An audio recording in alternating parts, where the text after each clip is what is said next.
Hello, my name is Logan Helton. Today I'll be telling you the reasons why we all should support the death penalty. I'll start by giving you statistics that support the death penalty. Then I'll give you some cases that have occurred in which the death penalty has been in high favor of most of all Americans. Finally, I'll tell you the moral reasons why we should all support the death penalty.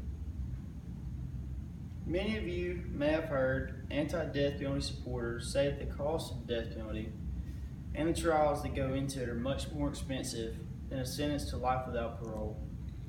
There is no question that the upfront cost of the death penalty procedure are more expensive, but what these people don't tell you are the long-term expenses. According to ProDeathPenalty.com, the cost of life without parole is $3.01 million.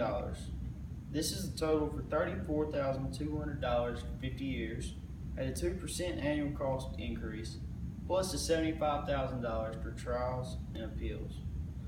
According to the same website, the cost of death penalty cases are $1.88 million. This is the total of $60,000 for 6 years, a 2% annual cost increase, plus $1.5 million for trial and appeals. This proves that the overall cost of death penalty case is less expensive than a life without parole case. If this isn't enough to sway your standing on the death penalty, then let me tell you the times that almost all of American citizens urged to see the death penalty carried out. I'm not sure if all of you know a man named Saddam Hussein, but during his years as president of Iraq, he was responsible for the deaths of over 250,000 of his own people. Saddam then decided to threaten the U.S. with nuclear weapons. So popular vote in Congress, we sent our special ops team to arrest Saddam. On December 30th, 2006, Saddam was sentenced to death by hanging on national television. According to balancingpolitics.org, over 9.03 million people tuned into this broadcast and watched with anticipation.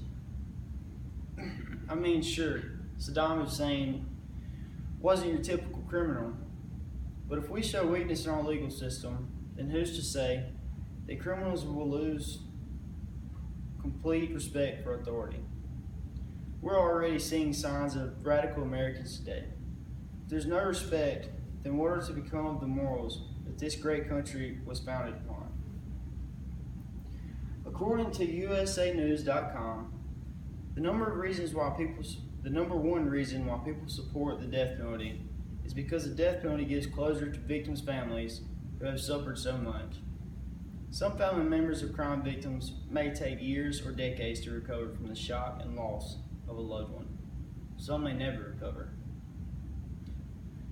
The death penalty brings some sort of closure to these families.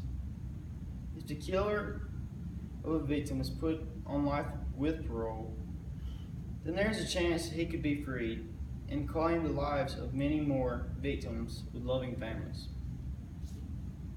In conclusion, the death penalty is a superior choice for so many reasons. The reasons that I've given you today barely skim the top of all the reasons why we should keep the death penalty. I sincerely hope that I've changed most, if not all, of your views on the death penalty. I would like to leave you with one of my favorite quotes from AJC.com. Justice finds that some murderers have sacrificed their right to live, just as other criminals have sacrificed their right to freedom. Thank you.